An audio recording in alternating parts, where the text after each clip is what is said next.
wassalatu wassalamu ala Rasulillah Sayyidina Muhammadin bin Abdillah wa ala alihi wa sahbihi wa man walah wa la hawla wa la quwwata illa billah. Amma ba'd.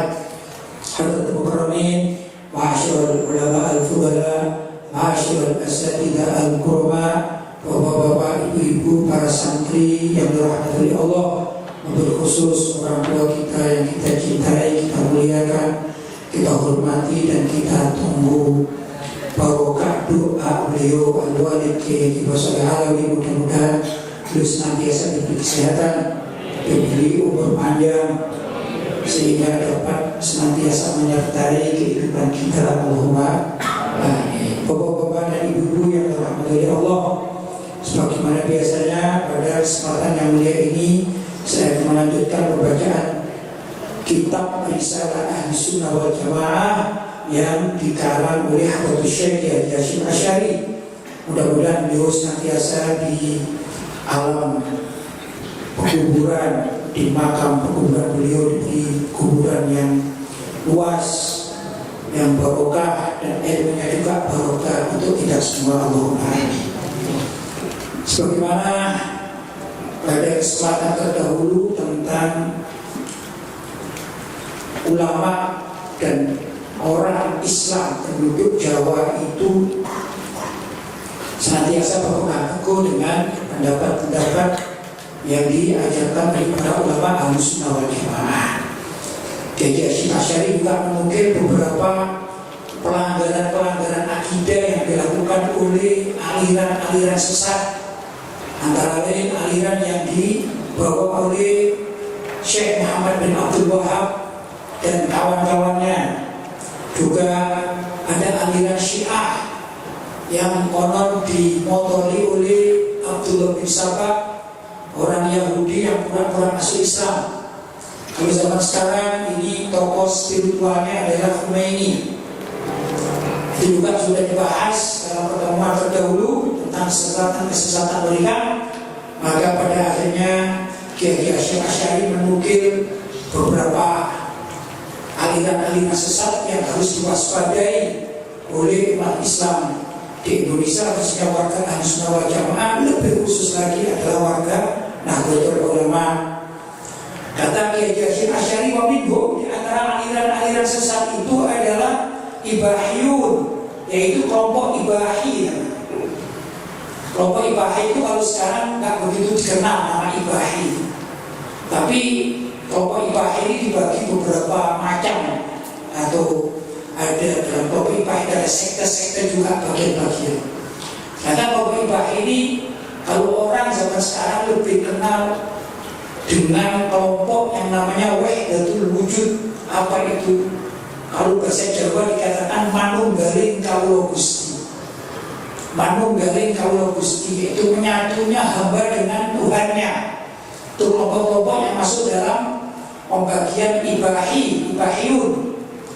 Tapi bukan hanya itu, banyak kelompok-kelompok Ibahi ini juga terbagi bagian lain. Antara lain itu kelompok manunggaling kawula Gusti, yaitu mereka yang ibadahnya cuma tafakur, hanya berpikir saja, mengingat Allah, tidak ada gerakan sholat, ya, gerakan sholat, gerakan zakat, gerakan puasa, gerakan haji itu tidak ada bagi mereka, karena mereka sudah mengatakan dirinya menyatu dengan Tuhan, dengan Allah, melewati ilmu hakikat dan makrifat, maka tidak wajib lagi orang bersyariat. Itu antara lain. Mungkin kelompok ini masih sering didengar, ya, di tengah masyarakat. Baik, saya lanjutkan. Wabidhum, di antaranya Ibahiyun, yaitu kelompok Ibahi Yaquluna, yang mereka mengatakan innal abda, sesungguhnya seseorang itu idza balagha ghayata mahabbah, kalau sudah sampai pada puncak kecintaan kepada Allah, wa safa qalbuhu minal ghaflah, dan merasa hatinya ini sudah bersih dari lupa pada Allah, maksudnya sudah menyatu dengan Allah. Waqtarul iman ala kufri wal kufran, dan kelompok ini merasa telah memilih keimanan dengan benar daripada kekafiran. Sabab amru wan nahyu, maka mereka meyakini telah gugurlah kewajiban al-amru, yaitu melaksanakan perintah-perintah Allah wa nahyu, dan menjauhi larangan-larangan Allah.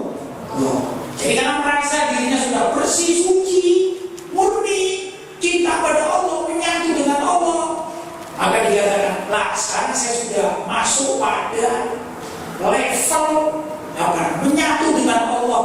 Sedangkan orang-orang yang masih sholat, zakat, puasa, haji itu kan belum menyatu, sehingga mereka wajib masih haji. Dan kami sudah tidak perlu lagi untuk melaksanakan sholat, zakat, puasa, haji. Itu keyakinan mereka. Ya. Wala yudhruhullahu nara birtikabil kabair.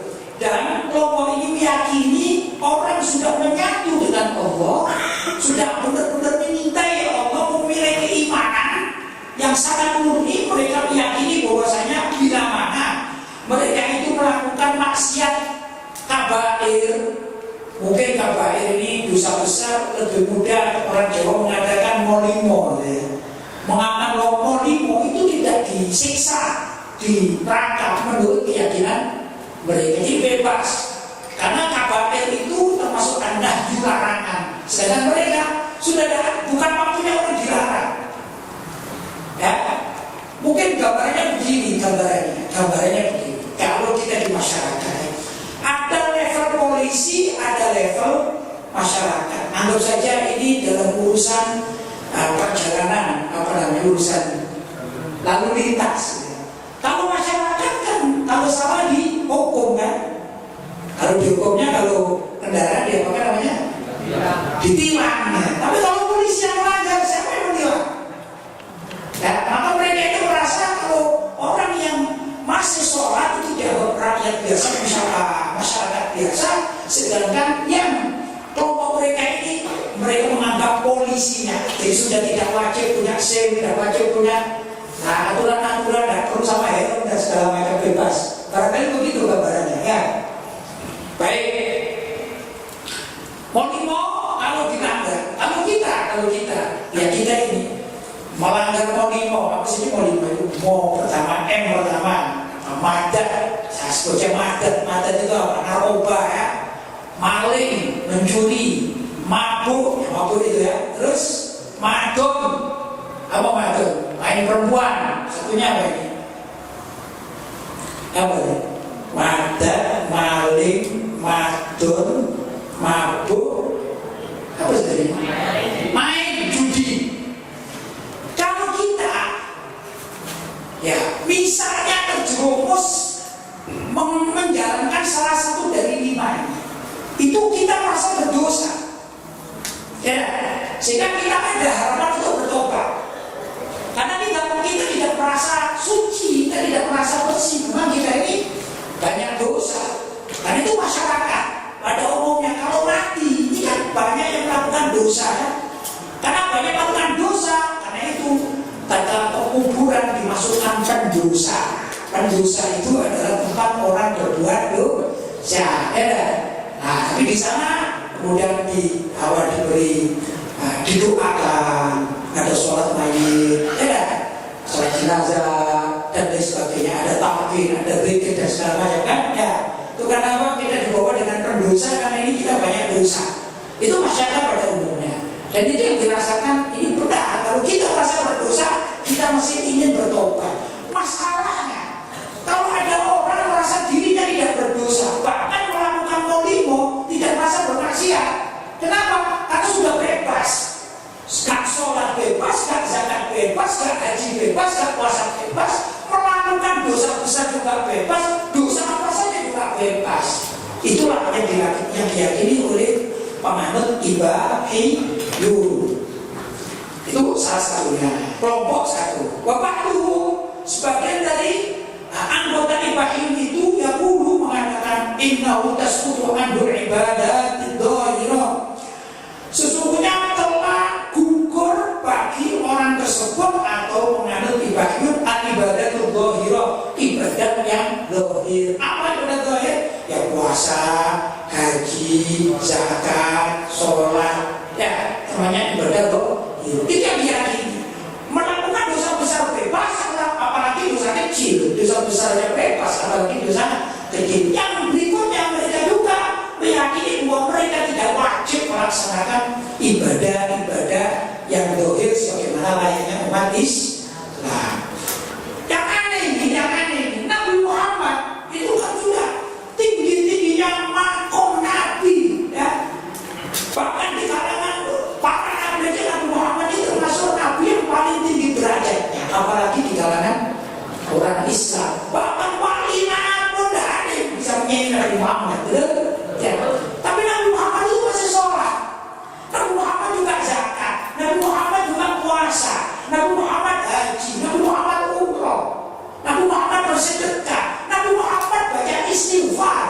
Bahkan istighfarnya Muhammad itu bisa sampai sehari 100 kali.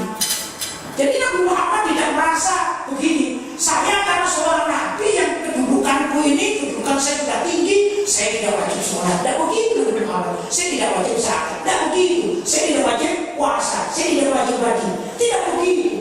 Nabi Muhammad justru mengatakan beliau adalah yang wajib mengamalkan apa yang diperintahkan oleh Allah dari ibadah zahirah tersebut. Ya, maka Nabi Muhammad ini ketakutan kalau merasa ketinggalan ibadah zahirah. Jadi ketakutan, takut salah. Nah ini enggak, ibadah ini itu merasa dirinya sudah bebas dari kewajiban itu. Jadi otomatis bisa kita katakan mereka mengaku dirinya lebih tinggi derajatnya daripada Nabi Muhammad Sallallahu Alaihi Wasallam. Mungkin di antara kita pernah dengar ada orang mengatakan, ayo kita sholat. Sholat itu adalah tingkatannya orang mencari syariat. Kalau aku sudah wajib, itu berarti mengatakan, ketahuilah diriku ini sebenarnya lebih tinggi kedudukannya dari Nabi Muhammad Sallallahu Alaihi Wasallam. Karena Nabi Muhammad masih mengamalkan syariat, sedangkan aku sudah tidak wajib lagi syariat, tapi berhakikat dan bermakrifat. Na'udzubillahi min dzalik. Itulah kesesatan yang diterangkan oleh Kiai Hasyim Asy'ari. Wa takunu ibadatuhu at-tafakkur wa tahsinal akhlaqil batinah. Maka jadilah ibadat mereka itu tafakkur, hanya mikir saja, ingat Allah, eling. Nah, di Jawa juga ada aliran namanya eling, ya, ibadahnya cuma eling. Ya, kan gitu kan? Nah, jadi salah.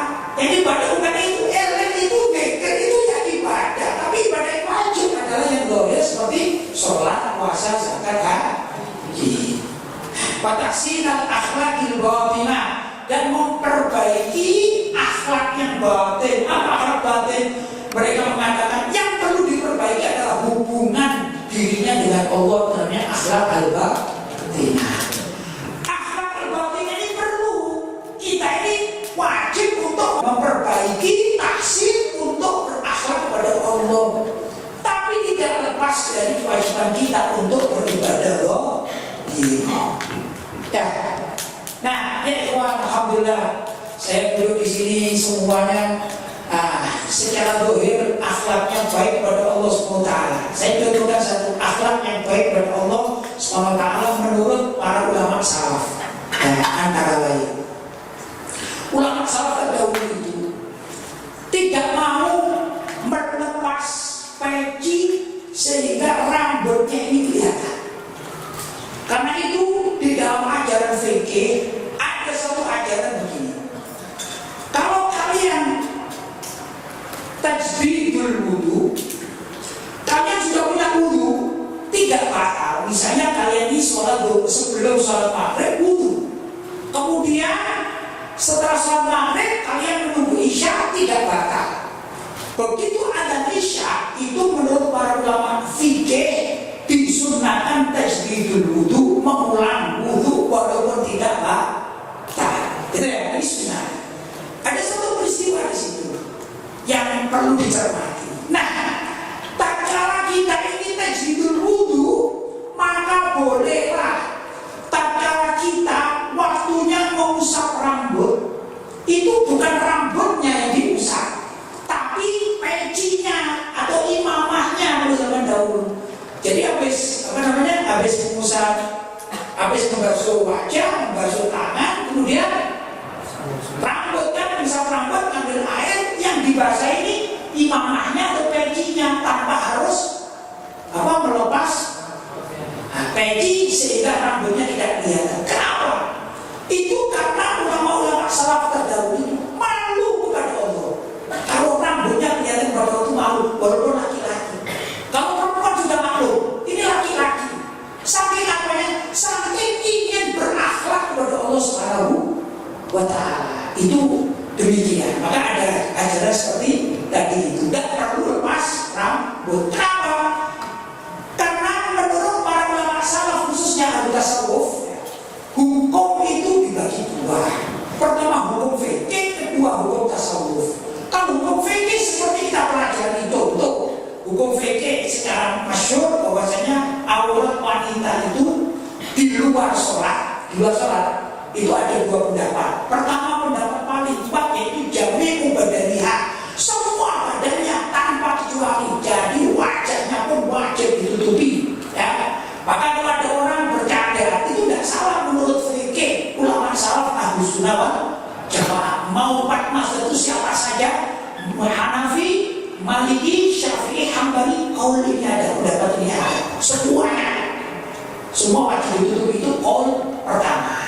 Kaul kedua, kita tidak bicara dalam sholat ya. Kaul kedua adalah jami'u badaniha illal wajhi wal kaffi, semua badannya wanita itu adalah aurat kecuali wajah dan telapak tangan. Ini rupanya hukum yang kedua diambil oleh ulama-ulama Nusantara, sehingga banyak keluarga kita yang kalau namanya berbusana muslimah itu berbaju sampai tertutup kepala kecuali wajah dan tangan. Ya, ini ada pendapat ya. Ya ada apa yang pendapat, tapi yang terkuat pendapat pertama ya. Tapi tetap masih ada dua pendapat dan masalah ya. Nah, gimana dengan aurat laki-laki? Kalau aurat laki-laki menurut fikih sudah jelas, kita semuanya paham apa itu wajib menutupi antara pusar sampai di bawah lutut sedikit, lututnya wajib ditutupi, pusarnya wajib ditutupi. Berarti dada wajib ditutupi tidak wajib. Artinya begini, orang sholat misalnya minim karena mempunyai pakaian yang minim, yang penting bisa menutupi batas aurat wajib, yaitu antara baina surah dan rukbah ya, antara surah, pusar dan lutut ya, semuanya tutupan. Maka dia sholat itu andai kata sholatnya sah menurut fikih, tapi tidak sah menurut tasawuf. Maka di sini hukum ada dua. Hukum tasawuf itu mengikat. Gimana? Orang laki-laki kalau ingin sholat diterima sholatnya, bukan sah sholatnya, diterima sholatnya. Kalau fikih bukan sah atau tidak sah. Kalau tasawuf hukumnya diterima atau tidak diterima. Tapi diterima sholatnya, maka sholatnya harus ada tahsin akhlak fi sholat, memperbaiki akhlak dalam sholat. Apa itu? Seperti aurat wanita. Yang kedua apa? Jami'u badanihi illal wajhi wa kaffi ya. Maka orang laki-laki di dalam sholat menurut hukum tasawuf yaitu semua badannya kecuali wajah dan tangan ya, telapak tangan. Demikian ya. Dan itu kita alhamdulillah seperti kalian ini di sini semuanya pakai baju, semuanya pakai baju, semuanya pakai sarung ya. Mungkin ada yang pakai celana itu tertutup sampai bawah. Ini adalah tahsinul akhlak. Paham ya? Nah, orang ibadiyun mengamalkan itu tapi meninggalkan sholat. Nah, ini juga sesat. Jadi yang benar adalah mengumpulkan antara hukum wajib fikih yaitu wajib sholat dengan tahsinul akhlak, wajib tentang memperbaiki akhlak kepada Allah Subhanahu wa Ta'ala. Itu yang benar adalah Ahlus Sunnah wal Jamaah. Qala Sayyid Muhammad fi Syarh Ihya, berkata Sayyid Muhammad dalam kitab Syarh Ihya, wa hadza kufrun, ini adalah kufur. Maksudnya orang ibadiyun itu hukumnya kufur, kafir, wa zandama, dan zindik itu kalau menurut lugah adalah kotor. Zindik itu menurut bahasa adalah artinya kotor ya. Tapi kalau menurut Imam Malik dan Imam Syafi'i serta Imam Ahmad bin Hanbal radhiyallahu ta'ala anhu, yang namanya zindik maupun zindik, az-zindik yaitu idharul Islam wa yudminul wa kitabul ibtamul kufri. Dia menerangkan keislamannya sedangkan membatinkan, menyembunyikan kekufurannya. Jadi gimana? Seperti orang munafik. Orang munafik itu kan kalau ketemu sama sesama Islam kan seakan-akan dia Islam, ya. Tapi kalau dia keluar dari arena umat Islam, maka dia menampakkan kekafiran dengan kelompok mereka. Itu menurut tiga imam tadi ya, Imam Malik, Imam Syafi'i dan Imam Ahmad bin Hanbal. Wa qala dan juga sesat katanya Syekh Sayyid Muhammad fi Syarh Ihya, wala ibahiyuna, tetapi ibahiyun itu mawjuduna min qadim zaman, sudah ada zaman dahulu kala. Jahala, mereka adalah orang-orang bodoh. Dolalah, mereka adalah orang-orang sesat.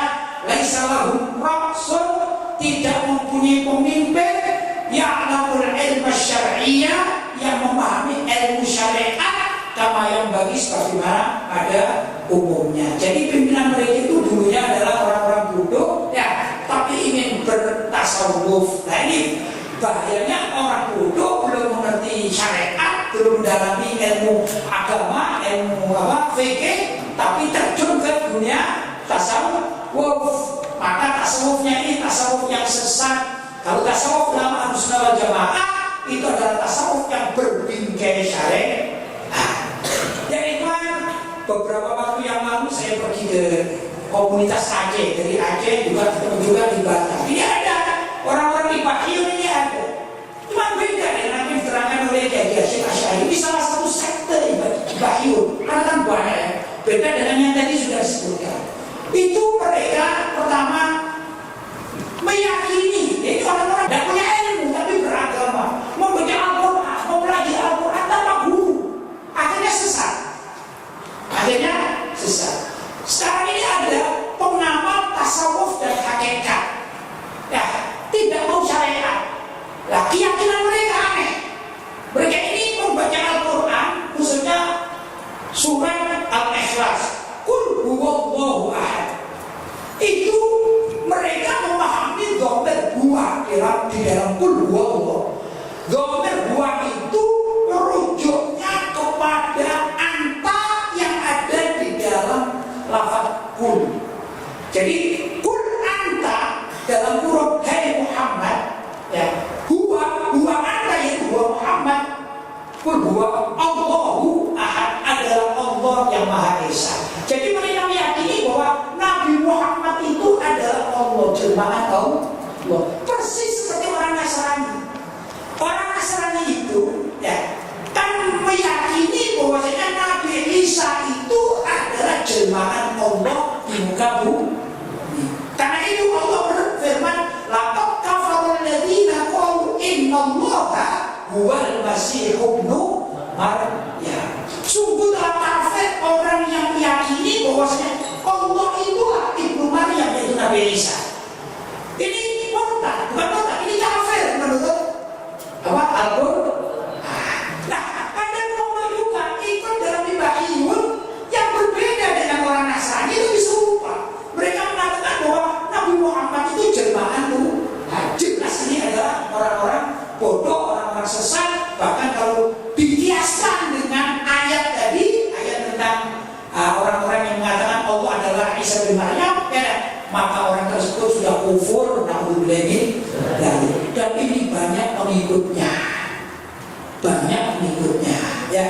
Alhamdulillah kalau Jawa Timur ini tidak dengar, tapi Jawa Timur masih ada orang yang ingin, ada orang yang mengikuti manunggaling kawula Gusti, atau lebih ya kebatinan yang dulu dimotori di Jawa ini oleh Syekh Sidi Jenar. Perlu diketahui Syekh Sidi Jenar itu di zaman Wali Songo, ya. Wali Songo ini adalah orang-orang pengikut tasawuf berbingkai syariat yang dimotori oleh Imam Al-Junaid Al-Baghdadi, dilanjutkan oleh Al-Imam Abu Hamid Al-Ghazali, dan juga Al-Habib Abdul Haddad. Itu yang ada di Indonesia tasawufnya sesuai dengan syariat. Tapi ada juga pelaku pengikut Sidi Jenar. Apa itu? Yaitu manunggaling kawula Gusti. Dulu tak kala Wali Songo ini mengetahui tentang adanya pemahaman Sidi Jenar yang seperti itu, panjang sejarahnya, saya ringkas. Akhirnya para Wali Songo ini mufakatan atau musyawarah, mengadakan musyawarah nasional, ya, Munas Wali Songo, ya. Dalam Munas itu mereka Bahsul Masail, ya, Bahsul Masail tentang gimana orang yang tidak mau sholat, dia meyakini dirinya menyatu dengan Allah. Maka muncullah fatwa mati yang dikeluarkan oleh para Wali Songo ditujukan untuk Sidi Jenar, ya, sehingga Sidi Jenar dihukum mati. Walaupun setelah dihukum mati itu riwayatnya panjang, tidak dihukum mati,